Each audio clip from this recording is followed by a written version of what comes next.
La Sociedad Dominica de Medios de Comunicación, Sodomco, presenta A Pensar Más con Rosa María Palacios. Muy buenos días, señoras y señores. Bienvenidos a Pensar Más con Rosa María Palacios a través de las emisoras de la Sociedad Dominica de Medios de Comunicación. Lima nos escucha por Radio Santa Rosa, Chimbote RSD, Radio Santo Domingo, Arequipa, Radio San Martín, Cusco, Radio Veritas, Ucayali, Radio Cepagua, La Convención, Radio Quillabamba, Puerto Maldonado nos escucha por Radio Madre de Dios. Estas son las emisoras dominicas del Perú. Se unen también otras emisoras en Huánuco, Radio Huánuco, en Ayacucho, Radio La Voz de Ayacucho. En Puno cubrimos todo Puno con Radio Pública y Radio La Decana. En Ancash, Radio Moro. En Huancayo, Radio Cumbre. En Satipo, Radio Milenio. En Abancay, Radio Estación Solar. En Yurimaguas, Radio Oriente. En Cajamarca, Radio Los Ángeles, Apumaque Estéreo. AM Tagua nos pone en podcast en todo el Perú y el mundo y usted lo puede descargar y escuchar en cualquier momento. Y también tenemos los aplicativos móviles y la página web de Radio Santa Rosa, www.radiosantarosa.com.pe. Bien, empezamos el programa, ya estamos conectados con Rosa María Palacios en este día 1 de abril. Rosa María, empezamos el cuarto mes del año. Buenos días. Buenos días, Abel. Muy buenos días a todos nuestros oyentes en todo el Perú y en el mundo. Efectivamente, empezamos abril. Esperemos que abril sea mejor que marzo, ¿no? La verdad que no es tan duro, sobre todo la segunda quincena. Lamentablemente, el oportunismo político es también una plaga. Ayer conversábamos de esto y esto se está moviendo a mucha más velocidad de lo que uno creería. Creo que para nuestros oyentes que tienen acceso a redes o al periódico impreso La República, hoy hay una caricatura de Carlín que resume bien el problema. Es decir, el Ejecutivo presenta un paquete de acciones de todo tipo que le corresponden, además, que van desde el control interno, que van desde atender la emergencia médica, que van a la ayuda económica. El Congreso, recién nombrado, desesperado por tener protagonismo político, por construir candidaturas, hay que decirlo, para el próximo año, no quiere quedarse atrás. Entonces, digamos, el Ejecutivo tiene medidas de control interno, apoya obviamente a la policía y a las Fuerzas Armadas para ejecutar estas medidas. El Congreso saca una ley para que los policías puedan disparar a matar. El Ejecutivo saca un programa para que las personas que no han aportado en varios meses a las AFP puedan retirar 2.000 soles. El Legislativo saca una ley, o quiere sacar una ley para que la gente saque el 25% de su fondo. Y así, o sea, todo lo que haga el Ejecutivo, el Legislativo lo quiere hacer, pero peor, creyendo que lo hacen mejor. Simple y llanamente para construir candidaturas para el próximo año. Esa es la verdad. Pero lo que es más penoso, y yo lo escuchaba anoche, es los argumentos del señor Urresti. En una conversación con Mávila Huertas, él y todos sus trolls, porque son legión en Twitter, a cualquier persona que le diga, oiga, ¿no le parece que mejor esperemos un tiempo? En este momento se trata de atender la emergencia económica, de poner pan en la mesa, ¿no? Que para eso están los 2.000 soles, etcétera. Cualquier persona que ose contradecirlo es un lobista de las AFP. Ese es el plan. Entonces, claro, esa es la típica de un populista, la típica acción de un fascista, es el Bolsonaro peruano.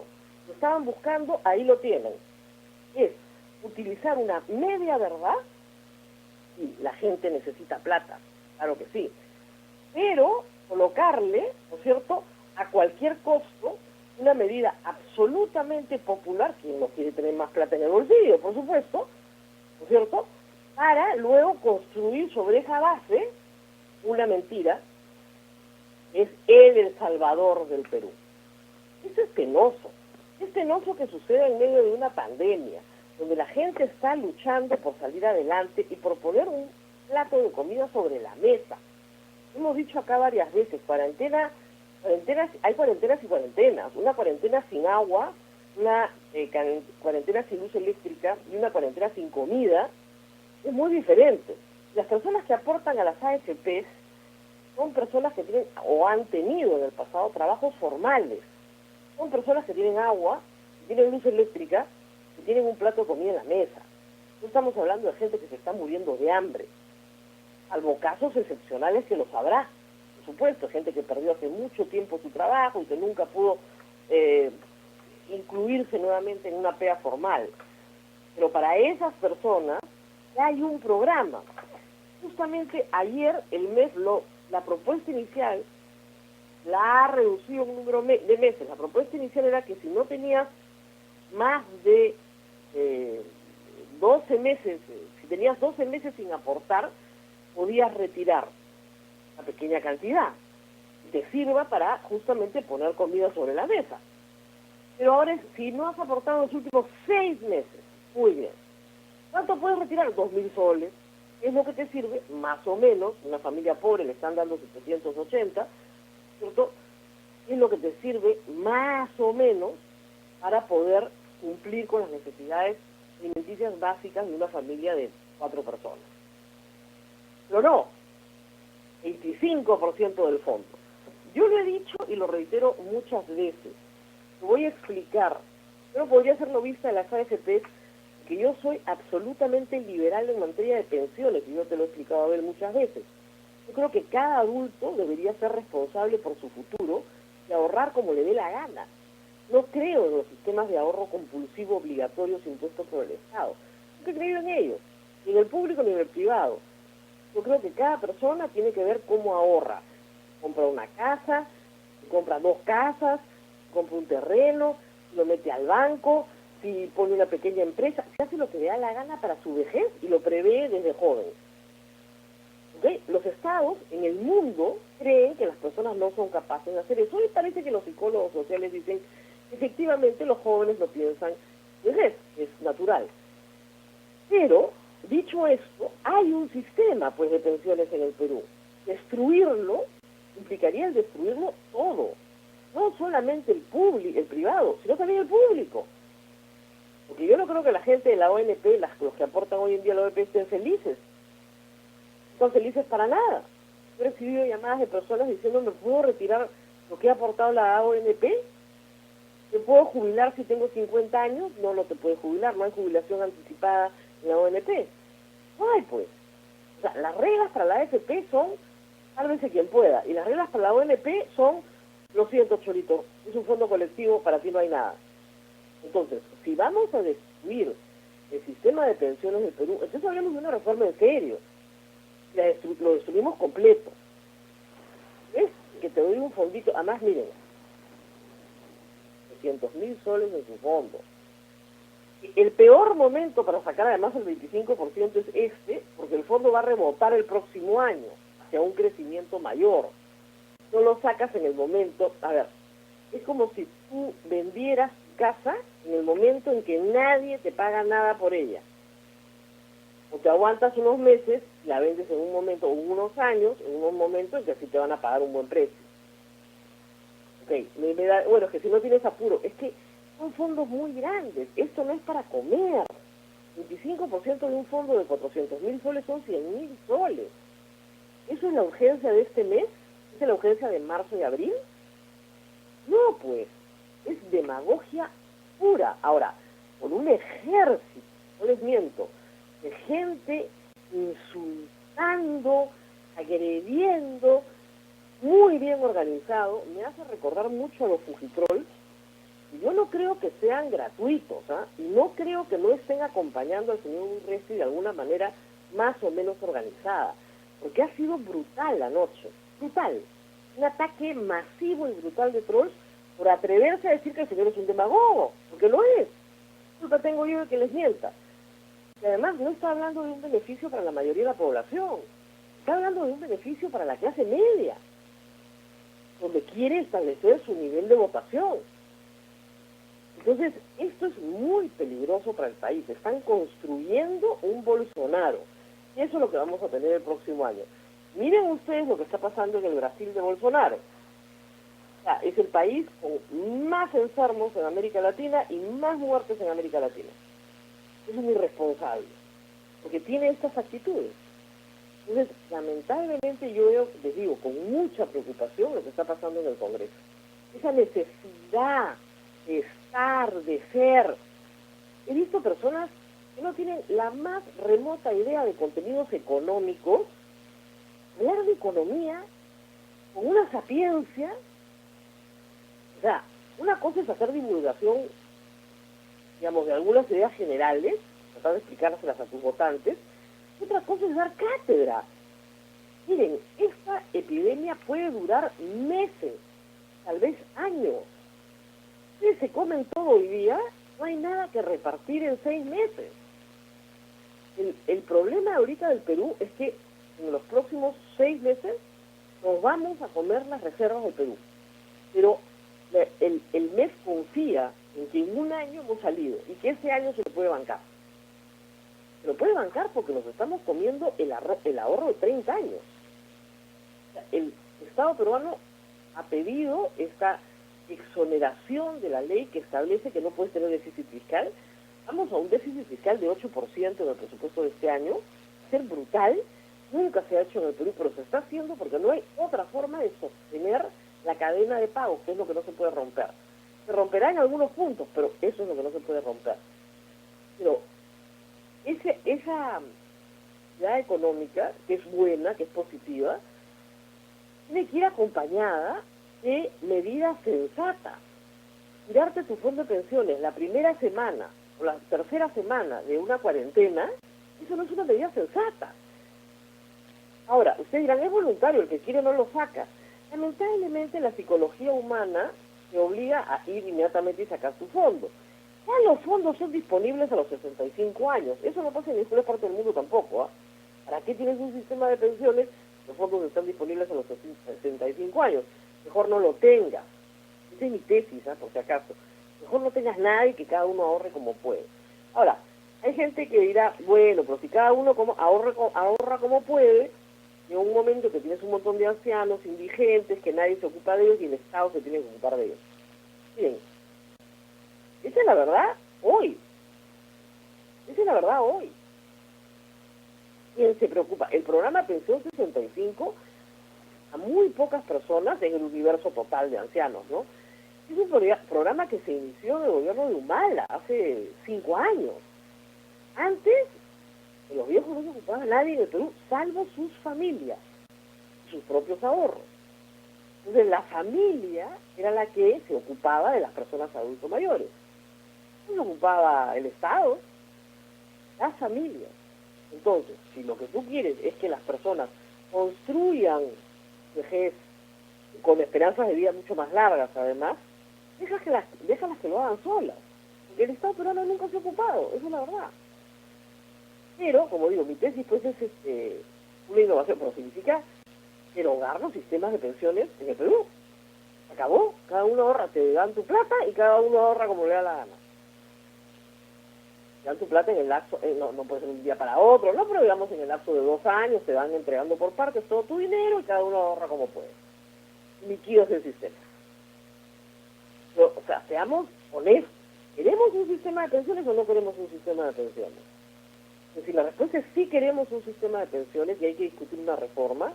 Entonces se tiene que retomar toda la investigación que se hizo en 2016 y 2017. Se hizo un documento de reforma a discutir que haya más competencia. Bueno, perfecto.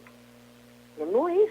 Entonces, reparto plata, ¿no es cierto?, con ventilador. Claro, en el Congreso dicen, como el Ejecutivo está repartiendo plata, no nos podemos quedar atrás. ¿Qué plata repartimos si no tenemos iniciativa de gasto?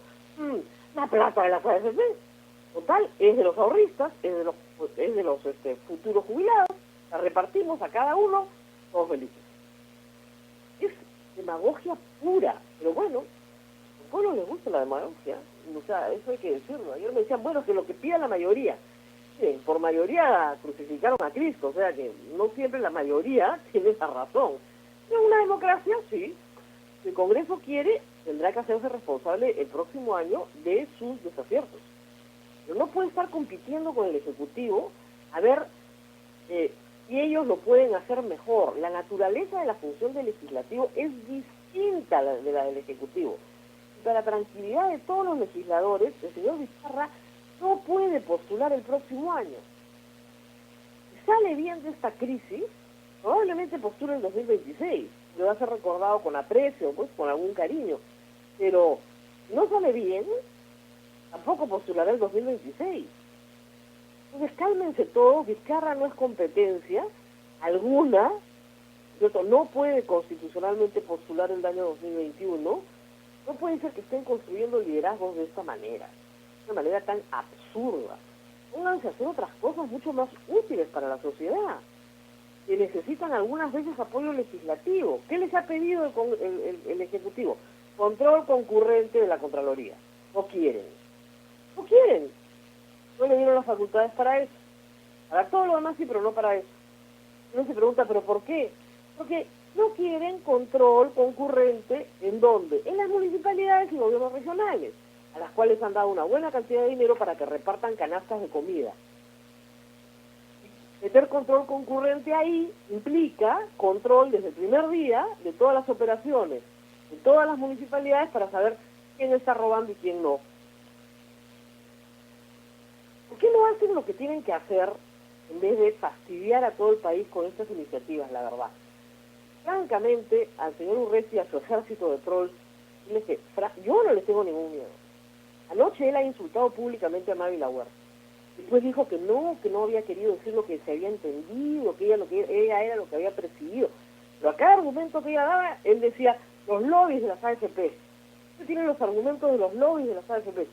Primero, las empresas AFP, que son 4 del Perú, tienen todo el derecho a sacar sus comunicados y a expresar su punto de vista. Porque esto no es una dictadura militar. Parece ser la que les gusta al señor Urresti, el autoritarismo vertical. Si expresan su punto de vista y el periodista hace saber ese punto de vista al entrevistado, ¿dónde está el lobby? ¿Dónde está el lobby? Estamos en las peores manos, y este Congreso, les reitero, no es lamentablemente lo que se esperaba para esta situación.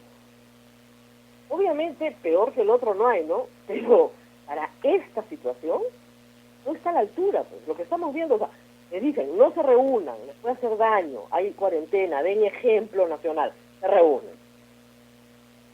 Realmente aprueban una metodología para aprobar las normas a través de la Junta de Portavoces. ¿Qué discuten? Demagogia y media. El señor Merino promulga una ley, la puede promulgar, una ley aprobada en el Congreso pasado que no fue observada por el Ejecutivo, pero sí tenía informe desfavorable de todas las partes involucradas, Defensoría, Ministerio de Justicia, etcétera, la promulga y le otorga a la policía el derecho a matar. Sin expresión de nada, con una presunción de razonabilidad a favor de la policía. El juez tiene que aplicar, y al cual se le prohíbe establecer prisión preventiva en el caso de asesinato. Es increíble. ¿Qué está haciendo el Congreso? ¿Por qué no está a la altura de las circunstancias? O sea, hay instituciones que se crecen en la adversidad, como los equipos chicos, ¿no? Que salen a jugar contra un equipo grande y de repente el equipo chico comienza a jugar bien porque, claro, frente al reto es gigantesco, crece. Y eso es lo que creo que está pasando con el equipo del presidente Vizcarra. Es un equipo chico, pues, con muchas limitaciones burocráticas y con muchas limitaciones en el hacer, pero ante la adversidad, ante el reto, ante el tamaño del reto, ha crecido. Tiene una muy buena ministra de Economía. Francamente no tiene por qué perder su tiempo yendo a escuchar al Congreso a personas que le van a dar lecciones de economía a la ministra. Y ese equipo chico está haciendo un buen trabajo, por lo menos comparativamente. Si vemos las cifras del avance de la enfermedad, Perú empezó muy rápido y ha ido descendiendo en América Latina en el número de infectados y en el número de fallecidos, que lamentablemente ya estamos en 30 fallecidos en 1.065 infectados. Y esto se duplica cada 5 días. Hay países donde se duplica cada 2 días. En Estados Unidos, donde se ha disparado de una manera también fruto de la demagogia. Trump no entendió el problema, teniendo los recursos, no entendió el problema se le está yendo de las manos. En algunos estados de manera dramática, como en Nueva York. El tema se le va de las manos, no lo puede controlar. Hay países muy cercanos a nosotros, Ecuador, donde el problema sanitario en Guayaquil se les ha ido de las manos. La gente está muriendo en sus casas. Los familiares ponen los cadáveres en la calle para que los recoja un equipo especial, protegido, para poder llevárselos, porque como ustedes saben, la disposición de estos cadáveres es un asunto crítico, porque el cadáver es sumamente contagioso también. Entonces, ¿cómo se te puede ir eso de las manos? Acá tenemos que lamentar, que llorar a 30 fallecidos, pero podemos decir que por lo menos han muerto en un hospital, han recibido algún tipo de atención hospitalaria en sus últimos momentos, no que han muerto en una calle y nadie los atendió. Entonces, las decisiones que toman nuestros gobernantes en este momento son decisiones muy importantes para la vida de la gente. Como reitero, Parra tiene un equipo chico, pues, no está en la Bundesliga, ¿no? Está acá en más o menos la Copa Perú, pero ha crecido, pues, y el Congreso no lo puede soportar. Bueno, tenemos más noticias positivas. Vuelven los niños al colegio a partir del lunes 6, en un reto también gigantesco para la educación peruana. Y creo que para la educación universitaria, la básica, es decir, todos los niveles tienen que enfrentar muchísimo en esto y poner todos, alumnos, profesores, de nuestra parte, porque, Abel, no es nada fácil enseñar de manera virtual, ¿eh? Es algo bastante complicado. No sé si tú has tenido alguna experiencia enseñando virtualmente. ¿Qué tal? ¿Cómo fue la experiencia porque ya empezaron en la Católica virtualmente? Estamos en la semana de inducción, simplemente estamos conociéndonos con los alumnos, utilizando las herramientas, porque hay que aprender a usarlas, analizando el contenido del curso, o sea, temas muy generales. La próxima semana ya empezamos clases. Pero claro, les doy mi experiencia, ¿no? Por ejemplo, nosotros estamos usando una herramienta que se llama Zoom.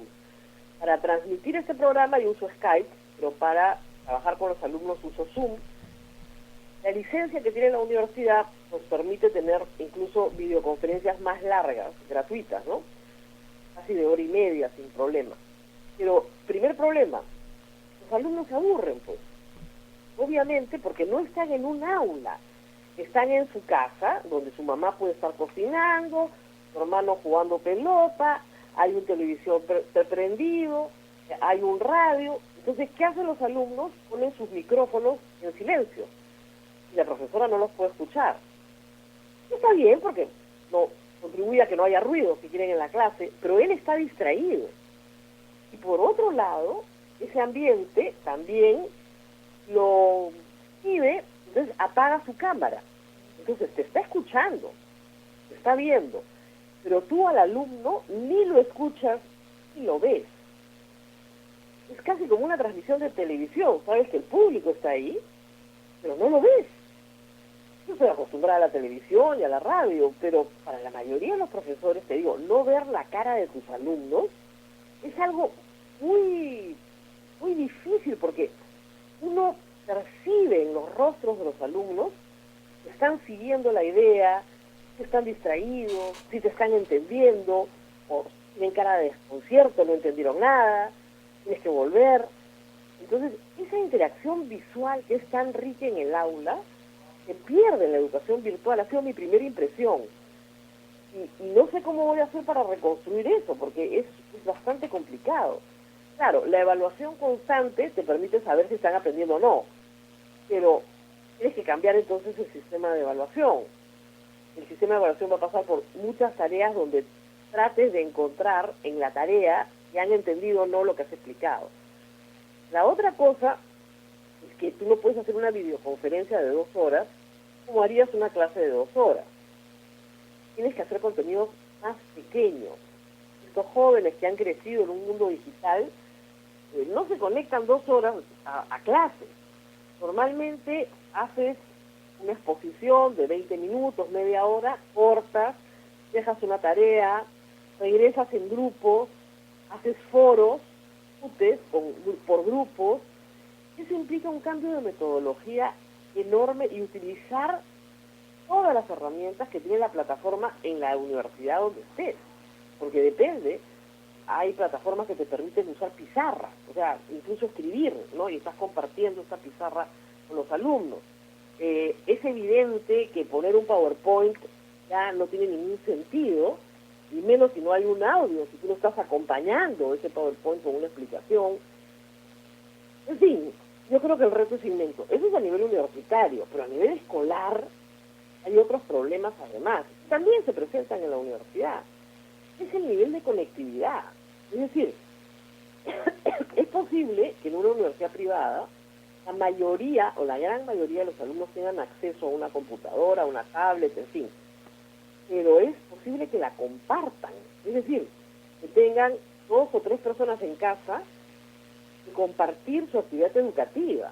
Si tienes un niño en primaria, un niño en secundaria y un joven en la universidad, todos utilizan la misma computadora. ¿Cómo hacen? Entonces, esos son retos que no se han considerado. O sea, la casa puede tener conectividad, pero no tienen las herramientas suficientes para trabajar todos. O son, como te digo, ambientes muy distractivos. Yo acá me encierro, tengo mis libros, perfecto, pero no todos los niños y los jóvenes tienen esa oportunidad. Comparten un ambiente con sus padres, mientras su mamá cocina, mientras su mamá lava, el hermano está haciendo otra cosa, el papá está probablemente trabajando dentro de casa. Son ambientes de mucha distracción. Entonces, los padres también tienen que tratar de proveer un ambiente, como uno provee un ambiente para hacer tareas, igual. Un ambiente tranquilo, donde no haya bulla, donde no haya distracción, donde se apague el televisor, donde el joven o el niño pueda concentrarse en su pantalla. Y te digo, eso plantea muchos retos, ¿no? Algunos educadores como Ricardo Cuenca decía que en realidad deberíamos aprovechar la pandemia para que el contenido educativo, o sea, las lecciones de vida que saquemos, provengan de la misma situación que estamos viviendo. Es decir, incorporemos la situación a la educación. Yo creo que eso es también bien importante, porque los niños y los jóvenes están tan ansiosos como sus padres, están preocupados por lo que va a pasar después. ¿Podrán mis padres pagar la universidad? ¿Podrá tener continuidad el semestre? ¿Podremos aprender lo mismo que hubiéramos aprendido en una aula de clase?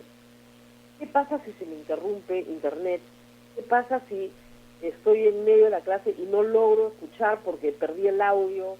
En fin, o sea, muchas angustias son muy naturales en este proceso, y los profesores, créeme, también estamos muy angustiados, porque no sabemos si estamos a la altura del reto, y enseñar de una forma puede convertirse en enseñar de otra forma. Entonces, bueno, es complejísimo para todos, ¿ah? Ahora vamos a ver cómo nos va. El 6 de abril empezamos formalmente muchísimo. Ahora, el Ministerio de Educación está trabajando en algunos contenidos, ¿no es cierto? No en toda la currícula, o sea, matemáticas, comunicación, personal social. Hay muchas áreas que quedan todavía abiertas. Y hay también algunas ayudas, que hay que decirlo. Muchos promotores educativos están soltando gratuitamente sus contenidos. Hay varios. Yo he tuiteado varias iniciativas que trabajan con secundaria o con educación universitaria en contenidos propios. ¿Para qué? Para que el chico libremente entre a matemáticas de tercera media, haga los ejercicios, lea, estudie. Pero eso implica, en todos los niveles de educación virtual, serio compromiso del alumno con su educación. Somos pues indisciplinados. No ha sido chico, ¿no? Entonces te dicen, oye, hay una herramienta para que aprendas matemáticas. Tienes que entrar voluntariamente. Entonces, ay, la verdad, mejor no. Entonces, ese es el problema, el compromiso, ¿no? El compromiso del alumno. En la educación virtual, todos los que han hecho clases semipresenciales, por ejemplo, ¿no? Que es parte virtual y parte presencial, saben que si no hay compromiso, simplemente el esfuerzo no vale nada. Muchas veces pasa que esos cursos semipresenciales a distancia se han desacreditado en el pasado justamente porque los alumnos no ponían el empeño suficiente. Hoy estamos trabajando, por ejemplo, en la universidad con la supervisión de SUNEDU. SUNEDU no es ajena a este proceso, tiene que supervisar que las clases a distancia cumplan, ¿cierto?, el objetivo de aprendizaje planteado para el curso. Y eso es también todo un reto de supervisión a nivel nacional y en todas las universidades. Hay algunas universidades que han decidido no arrancar algunas facultades, incluso hay algunos cursos que no se pueden dictar. Es evidente que todos los cursos de campo, que los cursos de laboratorio no se pueden dictar. El presidente ha dicho que en mayo volvemos a clases, a aulas. Es posible que en mayo volvamos a las aulas. Ojalá les digo, porque hasta ahora en mi experiencia prefiero realmente ver la cara de mis alumnos cuando estoy explicando algo, y simplemente decirles están ahí, todos me contesten sí, ¿no? Ver cuadraditos en el mosaico, a ver que están ahí, pero no poderles ver la expresión, ¿no? Católico, por lo menos pongan una foto para poderlos reconocer el día que nos conozcamos, ¿no? Que será, pues, si Dios quiere, en mayo, si Dios quiere. Aun cuando las universidades que han arrancado educación virtual tienen el compromiso de que si las cosas se ponen mal, puedan hacerlo todo el semestre. Pero es muy duro, la verdad, es bien difícil, como reitero, para los profesores, para las familias, para los mismos alumnos. El compromiso de los alumnos es casi imposible, porque implica una disciplina, implica conectarte a la misma hora en la que tenías clase. Aunque sea, ya no van a ser las 2 horas, será media hora primero, desconectas, vuelves a entrar media hora después, vuelves a discutir. Entonces, implica otro tipo de trabajo, también, por supuesto, como te digo, un gap tecnológico generacional, también las costumbres en el manejo digital, que son completamente distintas entre las generaciones, ¿no? ¿Qué piensas, Abel? Tú eres educador. Bien, te contaré que estuve conversando con algunas personas que ocupan cargos en el ministerio. Me llamaron como yo ya llevo años en la radio, me dijeron, bueno, tú sabes que más de radio, y les sugerí que hagan cosas muy didácticas, muy prácticas en cuanto a algunos cursos. Yo creo que de lo que estamos pasando es una gran experiencia que los chicos se puede enseñar bastante, ¿ya? Entonces, no sé si tú recuerdas hace 20, 30 años, donde había una producción argentina que era Jurado número 13, ¿ya? Que era una forma de trabajar valores y que al final te dejaban algunas preguntas. Entonces les sugerí cosas de 15 minutos, ¿no? Plantear temas, sobre todo cursos de cívica, cursos que se pueden ir avanzando quizá, y hasta se me ocurre avanzar lo máximo que se pueda para después dejarlos la otra parte del año y dar más horas a los cursos que sí necesitan la presencia del maestro al lado, ¿no? Así es. Ahora, sí te puedo decir que hay una ventaja, digamos acá en la casa, que hay una ventaja que sí te da la educación virtual, que puede ser más personalizada. Es decir, que hay alumnos que se van quedando atrás, te van a mandar un correo electrónico o te pueden pedir una conferencia 1 a 1 o en grupos. Eso sí se puede hacer, claro. Si eres un profesor que dictas a 600 alumnos, es imposible. Si tienes aulas muy grandes, eso es imposible. Yo dicto 2 secciones, son 50 alumnos. Existe esa posibilidad de trabajar 1 a 1.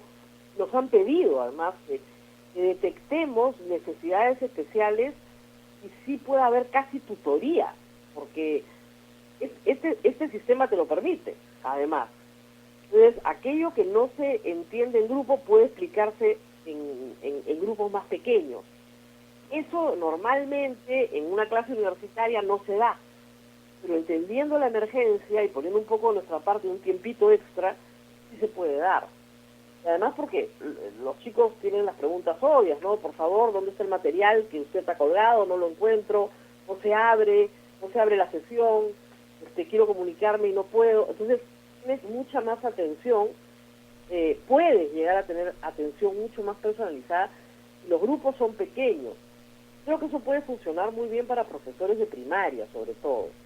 También de secundaria, ¿no? Que tu grupo de alumnos sea 35, 33 por aula, que siempre tengas un grupo más pequeño, de unos 10, que necesitan una atención más dedicada, si tienes el tiempo de sentarte delante de la computadora y hacer la comunicación uno a uno.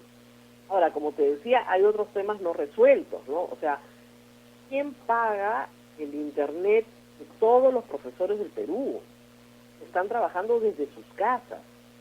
O sea, ya salió una norma, esperemos el Ministerio de Educación pueda implementar, para que estas conexiones sean para ellos gratuitas. Porque los profesores, como sabemos, ganan poco en el Perú y no tienen pues planes de datos gigantescos para hacer trabajo individual. Entonces, sí plantea muchos retos. A partir de hoy, como contábamos ayer, yo creo que ya se va a poder hacer migración de planes para poder tener mayor capacidad, sobre todo porque te digo cuál es mi realidad. Acá somos 6 personas que necesitan todo el día internet. 6. Colegio, universidad, ¿no? Comunicaciones, universidad, y 2 que trabajan. 3, que trabajan. Entonces, las pantallas están prendidas todo el día, el internet está a todo meter, porque todos están trabajando. Entonces, esa puede ser la realidad de muchas familias. O sea, la mamá trabaja ahora por digamos, papá o mamá, uno de los dos puede estar sin trabajar, pero otro sí está trabajando, organizando cosas, tiene conferencias, tiene calls, como dicen ahora, tengo call, dicen acá, que y hablan. Y, claro, se sigue avanzando, pero como el internet es compartido, digamos, los datos no alcanzan para todos, entonces tienes que hacer tu turno y las comunicaciones se interrumpen. Entonces, esto es muy complicado, hay que salir adelante. Ahora, la ventaja es que a veces uno no hace las cosas hasta que tiene que hacerlas, ¿no es cierto? Bueno, hace un mes me decías que aprendiera a usar Zoom y te hubiera dicho, ay no, ¿para qué? Ahora lo tengo que usar. Ya sé chatear, ya sé levantar la mano, guardar mi sesión, etcétera, pero nos obliga a hacer cosas que no hubiéramos hecho. La necesidad te obliga. Eso es positivo porque también te das cuenta de tus carencias. Entonces sabes que el 13 de abril, cuando regresemos a la normalidad, entre comillas, hay un montón de cosas que tienes que hacer para que en la próxima cuarentena que habrá en algún momento puedas tener satisfechas, por ejemplo, todas las necesidades de interconexión de tu casa. Pero hay que ocuparse, ¿no? De cosas que, como yo te decía, acá desde donde yo transmito tengo 2 megas. Según todos los entendidos, eso es nada.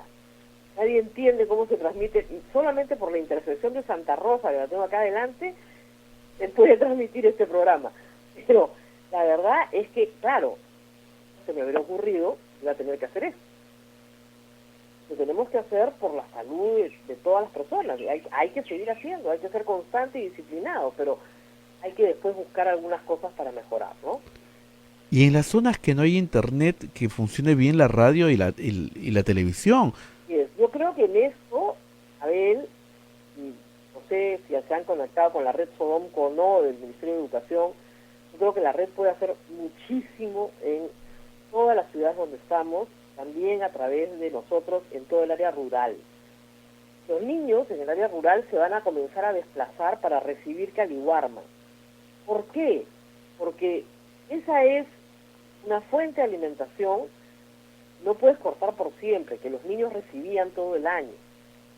Y en ese desplazamiento no se les va a dictar clase, pero tal vez se les pueda dar materiales, indicaciones, una hojita con tareas, en fin, las pequeñas cosas que se pueden hacer porque el alimento se va a repartir. Entonces, de alguna forma se puede llegar. Y eso se complementa con horas de radio, incluso porque podrían ser transmitidas en el propio idioma de los alumnos. Así es. Yo creo que eso sería muy positivo. Es decir, nosotros cubrimos con Radio Madre de Dios zonas del Perú donde hay muchas lenguas nativas, no una, muchas. también con Radio Cepagua, en Quillabamba también, con Radio Quillabamba, cubrimos zonas del Perú donde se podría transmitir no en castellano, sino en las lenguas nativas. Y además, obviamente, a través de toda nuestra red en quechua y en aymara. Eso creo que sería además un salto positivo para la educación bilingüe, que lamentablemente existe en el Perú, pero que esta podría ser la oportunidad. Uno de los problemas para la educación bilingüe es que no tienes el número de profesores suficientes para poder atender las necesidades de la población bilingüe, sobre todo en tantas lenguas.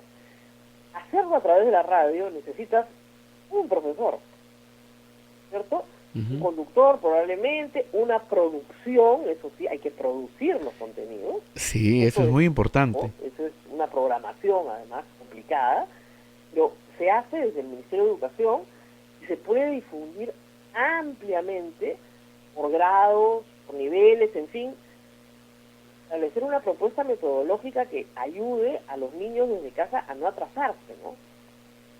Y como te digo, con la ventaja de que el profesor sí es bilingüe, el que va a estar en la radio o en la televisión. Así Obviamente es. hay radio nacional también, ¿no? Pero la ventaja, como te digo, de una red como Sodomco es que tenemos muchas radios con contenido propio en distintas localidades del país, con distintas lenguas, pueden ser cubiertas directamente por radios como las nuestras, ¿no? O sea que espero que el Ministerio de Educación se ponga en contacto con toda la red de radios comunitarias, radios educativas, porque hay radios educativas, radios pastorales, que somos nosotros una radio pastoral, que perfectamente se pueden sumar el número de horas que se necesite al día para transmitir contenidos que ya vengan preparados por el propio ministerio, o que se puedan enganchar tal vez con Radio Nacional o con otras radios del Estado que están trabajando ya estos contenidos, ¿no? Sí, sí, están trabajando velozmente, estaban desesperados el otro día de cómo elaborar contenidos que lleguen a los chicos, ¿no? Claro, Por niveles. ese es el problema, o sea, entonces ya, la idea es excelente, vamos a hacer programas de radio para primera, quinto grado, no sé, pues contenidos de comunicación, perfecto. El lunes, el martes, y además tú puedes hacer los contenidos diferenciados en 2 horas, como si fuera, lo que pasa es que en el Perú hay todavía mucha educación unidocente en primaria, donde trabajas el mismo tema, pero diferenciado multigrado. Pues perfecto, prepara un programa de radio multigrado para el área rural. Pero prepáralo, pues ese es el problema. Entonces la producción de eso, porque los programas de educación, los contenidos no se pueden preparar en vivo. Entonces tú tienes una preparación previa de la producción, porque hay que poner sonidos, hay que poner conversaciones, diálogos, ejercicios, etcétera, que se van añadiendo, y un material, como reitero, acompaña esa transmisión. Ese material en casa puede ir siendo revisado por el niño mientras sigue las indicaciones del profesor. Pero las dos cosas tienen que estar acompañadas, y como te digo, coordinar eso a nivel nacional es complicado. Eso que es complicado. Así es. Bien, acá un oyente nos dice que Marcos Cifuentes no he leído el texto de Marco, pero dice que ha dicho que ninguna televisora comercial, ninguna radio privada quiere transmitir los programas del Ministerio de Educación. Ya no lo sé. ¿Tampoco? Lo que sí sé es que Radio Santa Rosa, por supuesto, siempre está al servicio de la comunidad. O sea Sí, que sí. no, esa es mi experiencia de radio. No, Marco Marco. entiendo, está en España. No tengo la menor idea cuál será su relación para tener ese conocimiento. Yo no trabajo en televisión de señal abierta hace muchos años. La verdad es que no lo sé. Lo que sí sé es que nuestras redes siempre han colaborado, ¿no es cierto, Abel? Corrígeme si me equivoco, en todos los programas de beneficio para el público, sean campañas de salud, campañas de educación, etcétera. No creo que esta vez no se van a sumar. En todo siempre se ha estado presente de una manera voluntaria y con la mejor predisposición. Así es, y además nosotros, como lo sabe el público, ni siquiera tenemos fin de lucro. Vivimos de las donaciones y de la caridad del público que nos escucha, así que no creo que haya ningún problema. La ventaja que tenemos, eso sí hay que decirlo, es que llegamos a sitios donde muchas veces las radios comerciales no llegan.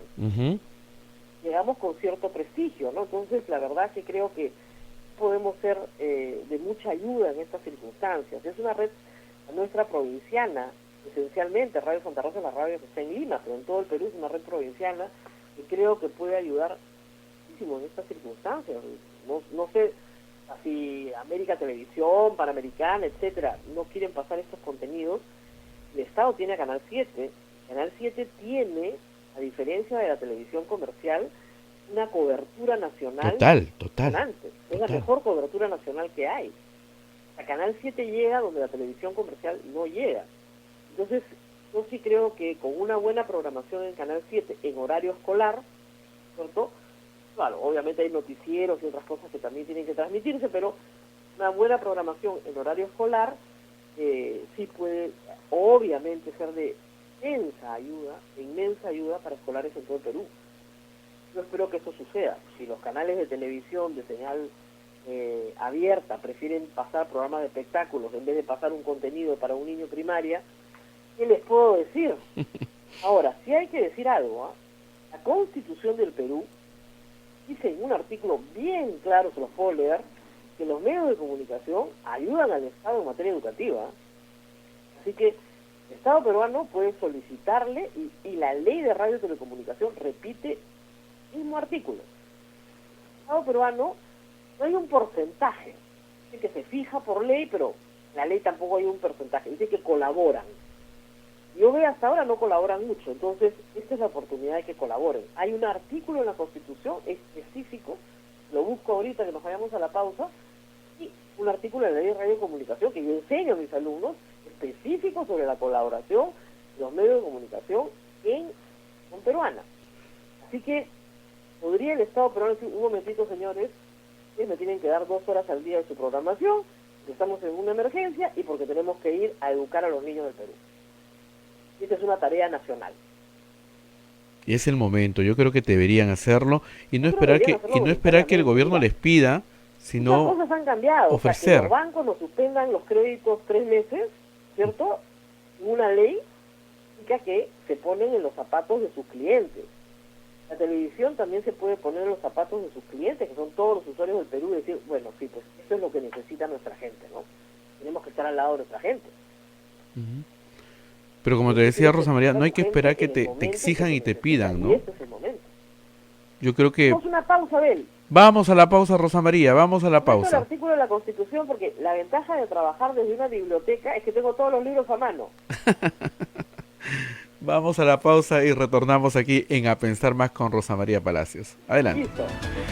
Vamos a pensar más a través de la Sociedad Dominica de Medios de Comunicación, que integra pues Radio Santa Rosa en Lima, RSD, Radio Santo Domingo en Chimbote, Radio San Martín en Arequipa, Radio Cusco en Veritas, Radio Cepagua en Ucayali, Radio Quillabamba en La Convención, Radio Madre de Dios en Puerto Maldonado. Son las emisoras dominicas del Perú.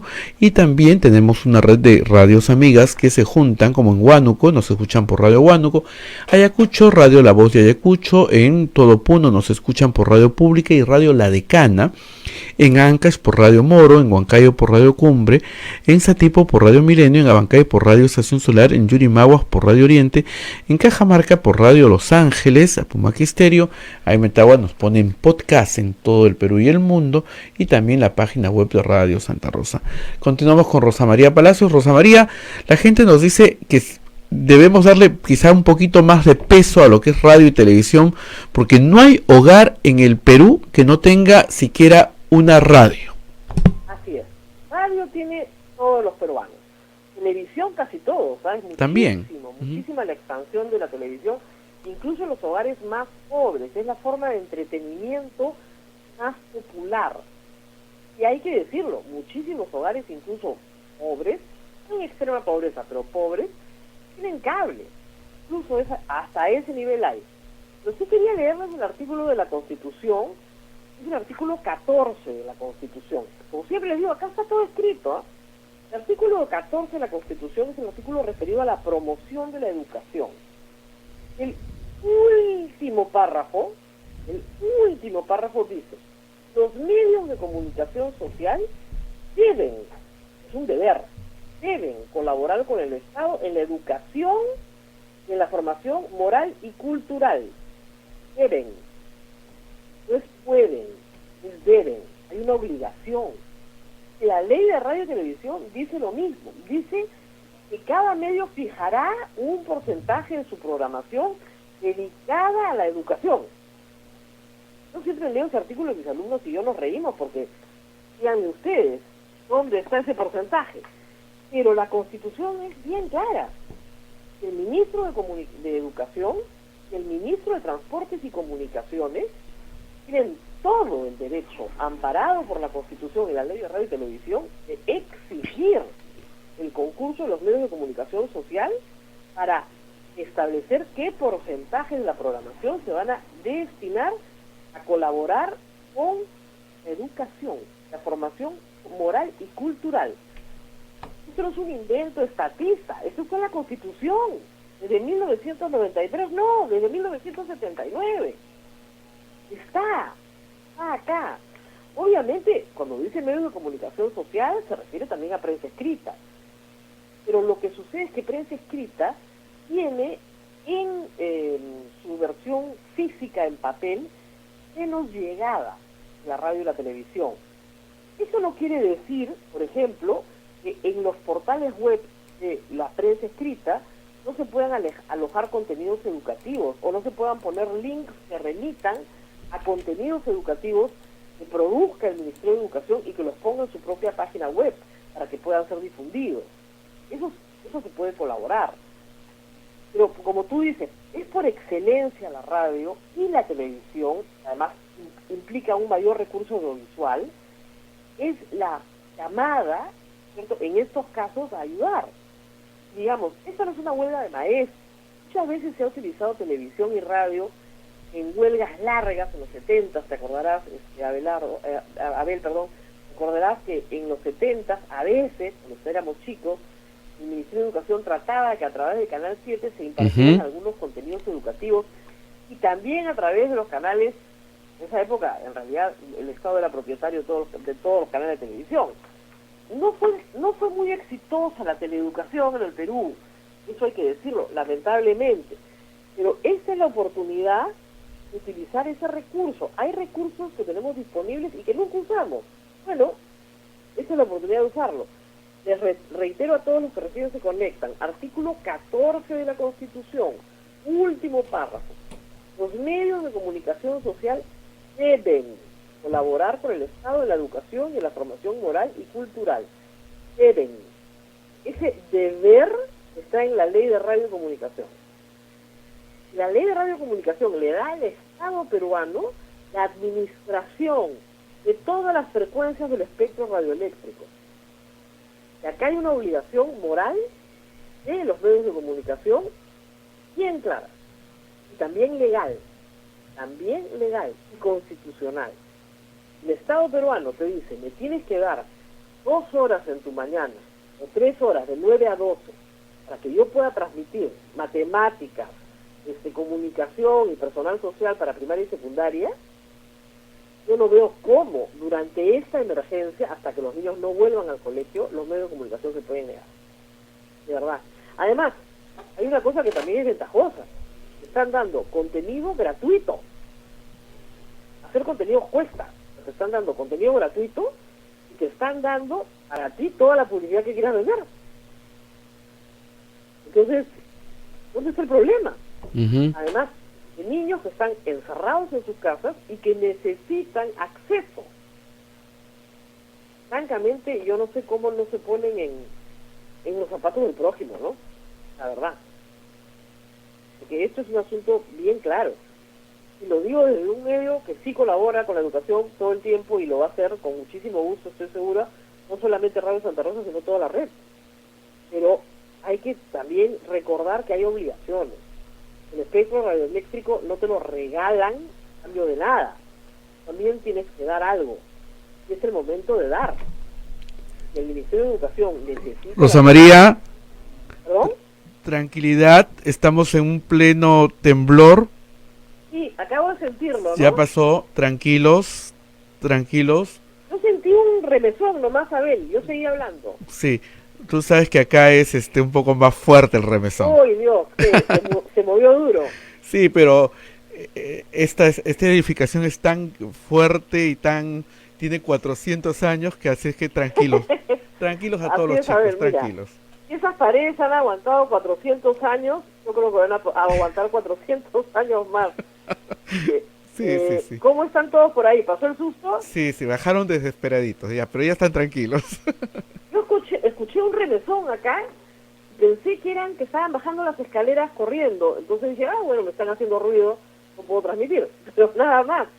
Vamos a ver dónde ha sido. Sí, sí. Esto felizmente nos lo da el Instituto Geofísico del Perú bastante rápido, no hay que preocuparse demasiado por eso, pero esperemos un ratito, esperemos que haya sido cerca, en Lima, no genere mayores daños que los que hemos sentido en este momento. Es un temblor en Lima, por ahora, esperemos que no sea, que no venga de ningún otro lugar, ¿no? Eso es lo que esperamos. Estamos 17 días de cuarentena y vamos a tener que aguantar 28, así que nos faltan 10 más, están a la vuelta de la esquina. No, pero ya se acortó el tiempo, Rosa María. Siempre cuando uno pasa ya la mitad del tiempo ya se hace más corto, ¿ah? Hay que Sí. tranquilidad, Además, tranquilidad. mira, el cuerpo se acostumbra a todo, ¿no? A mí me decía alguien que existe una rutina 21 días seguidos, se acostumbra. El cuerpo necesita 3 semanas de rutina disciplinada para acostumbrarte. Por ejemplo, si tú durante 3 semanas te levantas todos los días a la misma hora, ya en la semana 4 no necesitas despertador. El cuerpo ya se habituó, ¿no? Entonces, el cuerpo se acostumbra a todo. Y la verdad, francamente, está pasando en cuarentena, a mucha gente le pasa también, te levantas muy temprano, porque yo creo que estamos durmiendo todos muchísimo mejor, porque no hay ruido. El sueño es más profundo, te levantas más temprano, más descansado, ¿no? A ver, es un sismo, tenemos acá a 9 kilómetros Lima, Perú, dirección 31 grados del noroeste. En realidad, el epicentro ha sido muy cerca a Lima, a la ciudad. A ver, ¿Ancón? hemos sentido INDECI, pero el IGP todavía no nos da el IGP no nos da. A ver, ahora sí. Es un sismo de magnitud 4.5, profundidad 68 kilómetros. Esto es Ancón, 8 kilómetros al sureste de Ancón, Lima. Y por eso lo hemos sentido tan cerca, porque muy cerca de justamente el convento, así que a ver, susto nomás, pero ya todo bajo control. Julio está todavía asustado. ¿no? Es un sismo importante. Y hay que decirle a la gente, el DECI, estos días, no sé si te ha pasado, llegan unos mensajes al celular, los mensajes habituales que manda el INDECI, para que te prepares para un gran terremoto, ¿no? Pero estás en medio de una cuarentena, preocupado con los contagios, viendo a la gente morir, ¿no? Y te llega un mensaje que dice, silencio sísmico, prepárate, en cualquier momento vendrá un sismo en Lima o en el Perú. Te conté que nosotros teníamos alojado acá a una estudiante extranjera, le llegó eso al celular y casi se muere. Entonces le explicamos que no, que este era un país de terremotos y que esos avisos eran normales y habituales. Pero tal vez no sea el mejor momento para mandarlos, porque la gente se asusta mucho, como acabamos de sentir en este momento. Así que estamos, pero complicado, ¿no? Complicado, nos toca un temblor a estas alturas. Pero bueno, bien, ¿qué más tenemos? Bien, algunas consultas. A ver, vamos con las consultas que nos hace nuestro público oyente que todas las mañanas nos siguen. Dice... una consulta, los vuelos interprovinciales o terrestres, ¿cuándo se normalizarán? ¿Cuándo normalizarán su servicio? Y es difícil de saber. Miren, el problema es el siguiente. Lo lógico, o sea, si nosotros fuéramos muy disciplinados, tendríamos que esperar que no se reporte ningún nuevo caso en una localidad para abrir la frontera con esa localidad. Me explico, o sea, si los casos salen de Lima hacia provincias, pero en esa provincia no tienen ningún caso, no deberían recibir a nadie que viene de Lima. Así es. ¿Te das cuenta? Al revés, si Lima no tiene un solo caso reportado, pero Ica sí los tiene, no deberíamos recibir a nadie que te viene de ahí. Entonces, abrir las fronteras va a ser paulatino, pero con cierta racionalidad, porque entonces, bueno, entonces me voy a Arequipa y tengo el avión, ahí me voy a Lima. No, pues. Tiene que haber cierta racionalidad. Me imagino que va a ser por macroregiones, ¿no es cierto? Primero, que no se reporte ningún caso en tu macroregión para que ese tránsito pueda darse, Tacna, Moquegua, Arequipa, Cusco, Puno, Huancavelica, Ayacucho, Abancay, Ica, de ahí para el norte, Tumbes, Piura, Lambayeque, La Libertad, en fin.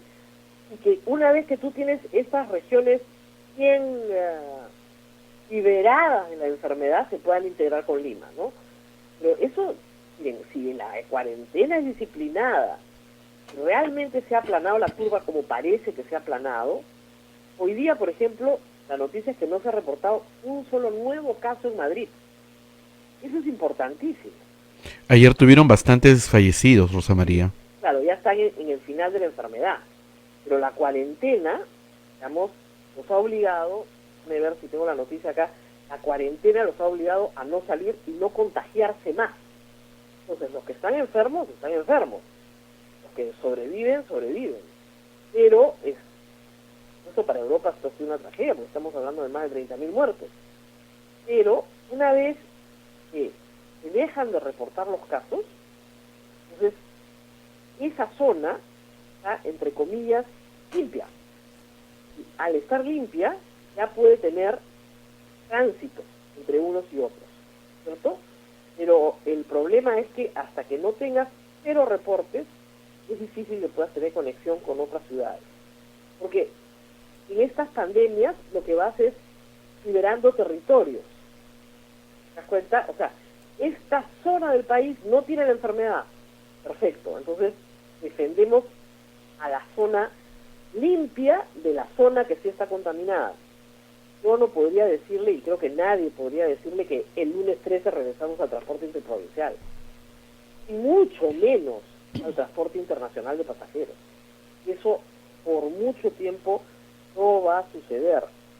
Y quisiera recordar que todavía hay un conjunto de peruanos en el exterior viendo que los regresen al Perú, que están dispuestos a cumplir las cuarentenas, que pueden ir a donde quieran que se les indique, lo que están esperando vuelos de estado a estado para poderlos rescatar. El problema es que el Perú, el Estado peruano, no tiene aviones propios. Tiene los que utiliza la Fuerza Aérea dentro del territorio peruano. El avión presidencial es un avión pequeño, entonces no puede transportar tantos pasajeros tampoco. Y su autonomía de vuelo es muy limitada, no va más allá de, digamos, al hemisferio norte y punto. A diferencia de Italia, a diferencia de España, a diferencia de Francia, que sí tienen una flota de aviones que pueden mandar, nosotros no tenemos una flota de aviones. Entonces no se pudieron comprar. Una lástima, los que sí se compraron han ayudado mucho en esta emergencia a transportar vuelos cívicos, ¿no es cierto? Pero no tenemos aviones, entonces hay que chartear. Y algunos pasajeros están dispuestos a colaborar económicamente en su retorno, ¿no? Pero no todos, porque algunos han perdido sus pasajes, no se los reconocen, situaciones individuales muy diversas, porque están ahí vigentes, ¿no? Entonces hay que esperar. Y como les decía yo en algún programa, hay una industria que va a terminar brutalmente afectada después de esta pandemia, es la aviación comercial. Porque probablemente mucha de la aviación comercial de pasajeros tenga que entrar en quiebra, reestructurarse, porque no está volando. O sea, así de simple. Y no es un problema de Perú, es un problema del planeta entero. Entonces, todas las compañías aéreas van a sufrir muchísimo, la recuperación va a ser lenta. Va a ser lenta porque, de nuevo, este es un proceso que se va a dar paulatinamente en la apertura paulatina de las fronteras para poder hacer frente a la epidemia. Bueno. Además, no hay que olvidar un asunto que es complejo. Europa está entrando a la primavera y al verano, los epidemiólogos creen que la transmisión del virus se reduce, eso nos va a ayudar mucho a salir. El hemisferio sur está entrando al invierno, donde justamente las crisis virales son mayores, las crisis respiratorias son mayores. Entonces también hay que tener en consideración ese elemento que no nos da mucho respiro hasta septiembre, octubre. Entonces tengamos en cuenta que hasta que no regresemos a la primavera, nosotros estamos entrando al invierno, las enfermedades respiratorias se incrementan. Entonces, de verdad que todavía hay que tomar esto con muchísima calma, y tenemos amigos, parientes en provincias, en el extranjero, que queremos ver, a los que queremos, pero simplemente no se va a poder. Tenemos que esperar, y los adultos tenemos que enseñarle a los jóvenes que en este momento hay que tener muchísima paciencia y muchísima tolerancia con la situación, porque es para nuestro bien. ¿Qué más, Abel? ¿Verdad? Ayer también la escuché a la ministra sobre que salió un artículo en la BBC de Londres que el Perú tenía un gran plan económico que va a inyectar ingentes cantidades de dinero para estimular la economía después del coronavirus. No sé si llegaste a escuchar lo que dijo la ministra. Sí, y además el artículo del BBC también lo he leído, dice que tenemos un mejor plan que Dinamarca. Así es, así es. Pero el tema es el siguiente, mira, yo creo que hay consenso entre todos los economistas y gente que sabe de esta materia, en que se está haciendo lo correcto. Pero hay que tener claro que los recursos no son infinitos, son finitos. Y todo va a depender de la duración de esta epidemia. Lo que hay que pedir es que no dure. Para que no dure, tenemos que evitar el contagio. Y eso depende de toda la sociedad. Esto es como la educación a distancia. Sin el compromiso del alumno, no hay educación a distancia. Igual, sin el compromiso social, no hay posibilidad de que esto acabe pronto. Si usted quiere que acabe pronto, tiene que quedarse en casa durante la cuarentena. Pero además, después de la cuarentena, tiene que mantener la distancia social y limitar sus salidas de casa exclusivamente a sus actividades laborales. O sea, tenemos que reducir nuestra vida social al mínimo, no, al mínimo, porque esta pandemia crece a medida en que hay contacto humano. ¿Para el próximo año habrá vacuna? Probablemente. ¿Se podrá tratar con medicamentos? Hay mucha discusión sobre si los medicamentos que usamos nosotros en el Perú hace años para la malaria ayudan en la fase aguda. Algunos estudios indican que puede ayudar a la recuperación de un enfermo en fase aguda, pero todavía todo esto está bajo ensayo clínico. Para el próximo año tendremos un mejor año, estoy segura que sí, porque finalmente, y esto hay que recordarlo, lo que estamos viviendo no es fruto de un desastre que ha destruido la infraestructura del país. La infraestructura está intacta. Lo que destruye es la salud del país. Entonces, es por eso que hay que gastar mucho dinero. Pero reitero, la preocupación es que los recursos no son infinitos, que la cuenta hay que pagarla y que después el ahorro hay que volverlo a construir, y que todo depende de la duración de la pandemia. O sea, ¿el Perú puede aguantar 6 meses, un año? Yo creo que sí, pero si esto se alarga en el tiempo, no hay cuerpo ni Estado que lo aguante, ¿no? Así es. Bien, tenemos más consultas. Bueno, dicen, en Alemania se está siguiendo vía online los cursos universitarios. Sin embargo, acá tendrán éxito. ¿Perdón? Bueno, nos cuentan experiencias de otros países donde se siguen ya los cursos universitarios y con éxito, ¿no? Sí, pero reitero, depende mucho del compromiso del estudiante. El estudiante no ha sido un estudiante muy disciplinado. Educación virtual implica que él tome decisiones sobre su educación, se vuelve un poco más compleja, ¿no? Porque fíjense, la educación virtual no es solamente un profesor dictando una clase en una videoconferencia como yo estoy hablando ahora con ustedes. Educación virtual significa que sí, hay ese componente, pero hay tareas, actividades, se llaman asincrónicas, o sea, no funcionan al mismo tiempo que tú estás dictando la clase. Entonces el estudiante disciplinadamente en otro momento hace la tarea, realiza la actividad, busca el libro, lo lee, comparte, participa en un foro de discusión. Todo eso Todas esas herramientas son asincrónicas, no ocurren en el momento que el profesor le está hablando, pero implican un compromiso, una disciplina. El estudiante tiene que hacer las actividades. Ahora, hay herramientas, el Zoom te permite, por ejemplo, nosotros en Paideia, que es la plataforma que usamos en la Católica, tenemos herramientas analíticas para ver qué alumnos participan en qué actividades.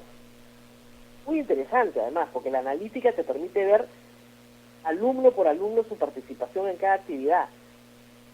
Pero no todo el mundo tiene esas herramientas. Y yo no sé si las plataformas que el Estado ponga a disposición de los docentes vayan a tener esas herramientas.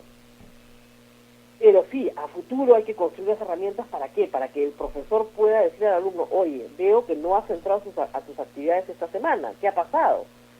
¿Por qué no estás trabajando? ¿Por qué no estás avanzando en las cosas que se te han pedido que avances? ¿No has leído las lecturas que has tenido que leer? Y eso, felizmente, el sistema te permite, pero no en todos los casos. Pero sí, eso es puro compromiso del alumno, compromiso del profesor también, porque implica cambiar el chip que tiene en la cabeza, pero también mucho compromiso del alumno, ¿no? Piden tu opinión acerca de los centros de idiomas. ¿Cómo crees que se puedan manejar? Porque los centros de idiomas tienen muchos alumnos por horarios y es bastante Enseñar gente. idiomas por internet es algo que ya se está haciendo en el mundo entero. No es la misma experiencia, porque en efecto los centros de idiomas te dicen algo que es verdad. O sea, ustedes ven que hay todos estos sistemas de aprender inglés, por ejemplo, en internet, con clases 1-a-1, ¿no? Pero las clases en grupo te permiten conversaciones grupales, te permiten otras técnicas que fortalecen, ¿no es cierto?, el aprendizaje y la comunicación. Creo que van a tener que optar por o suspender sus ciclos o ofrecer alternativas online. Esa es las únicas posibilidades que veo a eso. Van a tener que... no, y Claro, lo que son pasa es que la miles de alternativa jóvenes online, en los luego, centros de idiomas. es bastante compleja porque, primero, todos los alumnos tienen que tener una computadora. No necesariamente todos la tienen. Entonces tienes que devolverle la plata a aquel que no tiene una computadora porque simplemente no puede participar. Ujú. Y además, los ciclos normalmente en los centros de idioma duran un mes, mes y medio, o sea, el curso, ¿no? Y son ciclos de 6 meses, 12 meses, entonces, o sea, el curso entero, ¿no? Entonces es posible suspender un mes y medio y retomar, ¿no? No es tan grave como perder un año de clase. Ujú. Bien, acá tenemos una consulta concreta de Sigmena. Dice, mi madre está en un lugar donde no hay banco y hoy le toca recibir el bono. ¿Tiene que recoger hoy o hay plazo para otro día posterior? Según mi madre, el alcalde dice que si no recogen ese día, entonces es porque no necesita y no se les va a dar ya. Qué ¿Esta barbaridad. afirmación es cierta? No. Primero, el alcalde no tiene nada que ver con el bono, Así es. o sea, para empezar. No tiene nada que decir, eso es cuando una autoridad se mete en lo que no le importa. El alcalde y el bono no tienen nada que ver. El bono lo da el Ministerio de Economía y Finanzas, a través del Ministerio MIDIS, que es el Desarrollo e Inclusión Social. El alcalde no tiene nada que ver. O sea, ese es un cuento del alcalde. Pero yo sí creo que no tienes que ir el mismo día, pero hay que ir lo más pronto posible. Porque lo que no quieren, o sea, lo que quieren es que se cobre hasta el último bono para soltar el segundo tramo. Entonces hay cierto apuro de que todo el mundo cobre para que se pueda soltar el segundo tramo del bono. Ujú. Los alcaldes solamente tienen el reparto de víveres, creo. Nada más. Le han dado a las 1.800 municipalidades del Perú 200 millones de soles repartidos entre todas por un factor demográfico, ¿no?, de pobreza. ¿Para qué?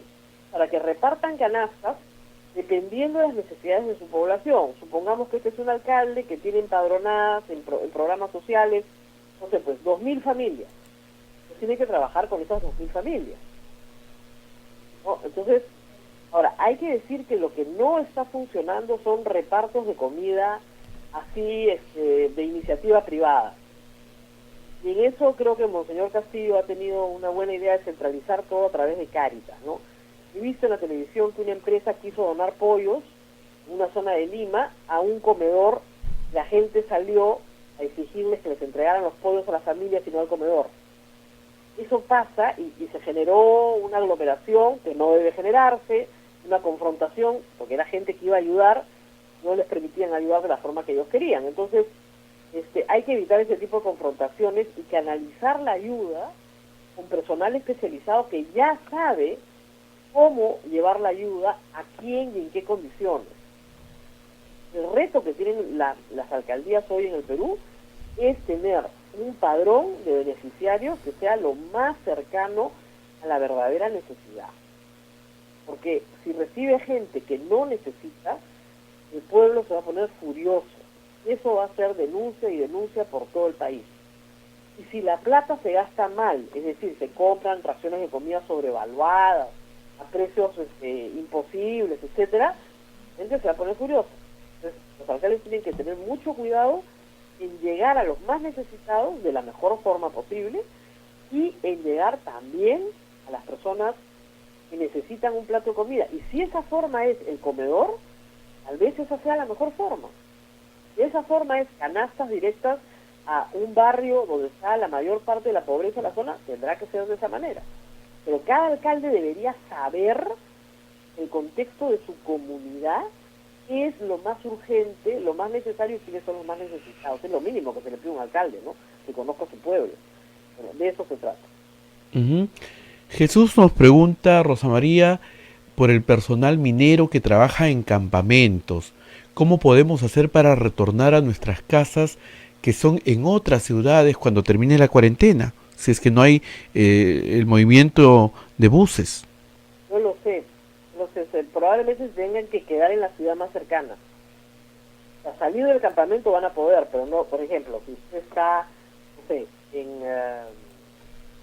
qué sé yo, en una zona minera, en el corredor minero de Andahuaylas, probablemente termine yendo a Abancay, Andahuaylas o al Cusco, pero no va a poder ir más lejos de ahí. Por ahora, ¿no? Por ahora.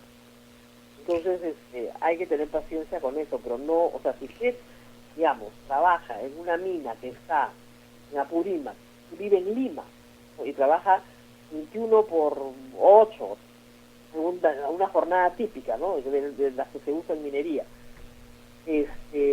no va a poder regresar a Lima.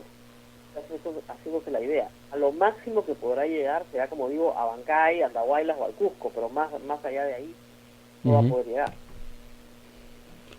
Nos preguntan si creemos que los niños en etapa preescolar pueden recibir educación a distancia. Mira, siempre es Plaza posible, Sésamo, ¿recuerdas tú?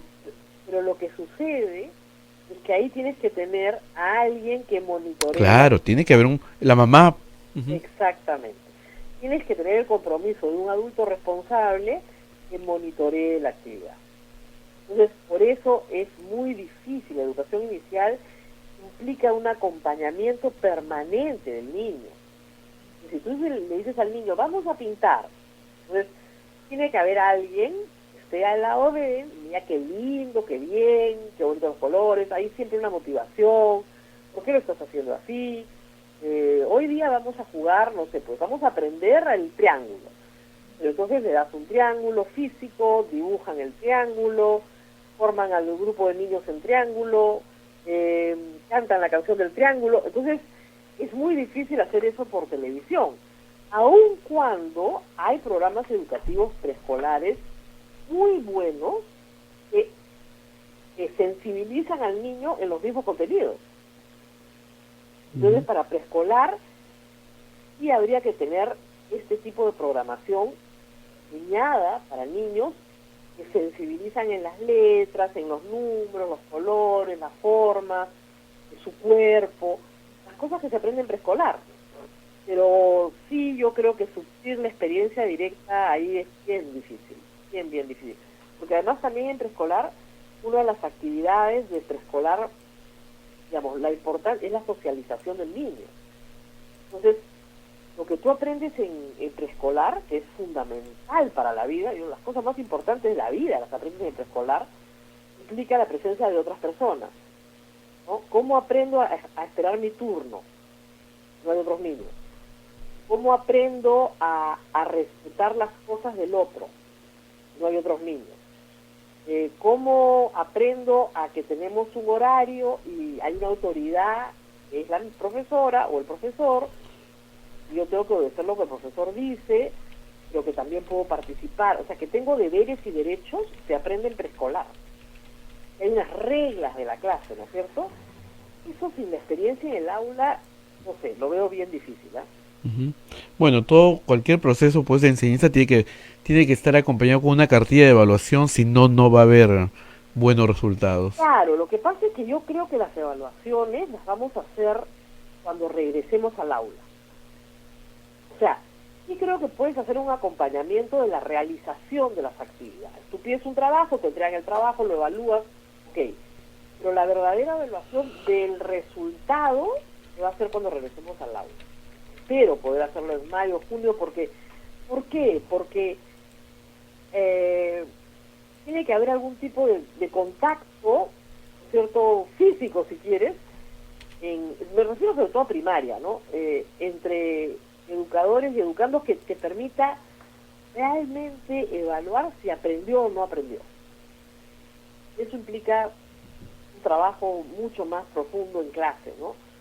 Y además hay otra cosa que es, también hay que decirlo, ¿no? Para muchos alumnos comprometidos es muy estresante esta situación, porque realmente quieren aprender, están comprometidos con su aprendizaje, por alguna razón tecnológica, se estancan, genera una enorme frustración. Y a eso añades una evaluación, de repente el alumno siente que él no da porque las circunstancias no se lo permiten. Ujú. Entonces, no pongamos más estrés con evaluaciones rígidas, no hasta después de que termine esta situación, ¿no? Así es. Bien, Rosa María, ya nos tenemos que despedir. Tenemos que despedir, hemos hablado hoy día bastante de educación, porque creo que lo merece. No se olviden del artículo 14, último párrafo de la Constitución. Los medios de comunicación están obligados, deben, el verbo que se usa es deben, ayudar a la educación peruana y a la formación moral y cultural del país. Esa es una obligación, está en la Constitución, está en la Ley de Radio y Televisión. La Ley de Radio y Televisión habla de porcentajes mínimos. ¿Dónde están? A ver si comienza a implementarse de una vez. Qué bonito sería, Rosa María, que en vez de que se les pida, ellos ofrezcan sus espacios, ¿no? Mira, uno de los principios básicos de la Ley de Radio y Televisión es la autorregulación. Este es momento para demostrar a los medios de comunicación que la autorregulación funciona, que pueden ofrecer al Ministerio de Educación espacios para justamente difundir contenidos que son urgentes de difundir a partir del 6 de abril. Así es. Bien, Rosa María, cuídate mucho, que tengas un bonito miércoles. Mañana nos reencontramos, vamos a ver qué nos dice hoy día el presidente al mediodía. Es lo más esperado de... Todos los mediodías, Dios, el ángelus presidencial. Acá, uno va terminando el almuerzo, de preparar, se prende la televisión para escuchar al presidente. Así es. Bien, Rosa María, cuídate. Mañana comentamos lo que dice el presidente el día de hoy. Perfecto. Listo. Gracias, Abel. Hasta pronto. Hasta pronto. Nos vemos. Bien. Hasta aquí, A Pensar Más con Rosa María Palacios. Este programa fue producido por la Sociedad Dominica de Medios de Comunicación, Sodomco.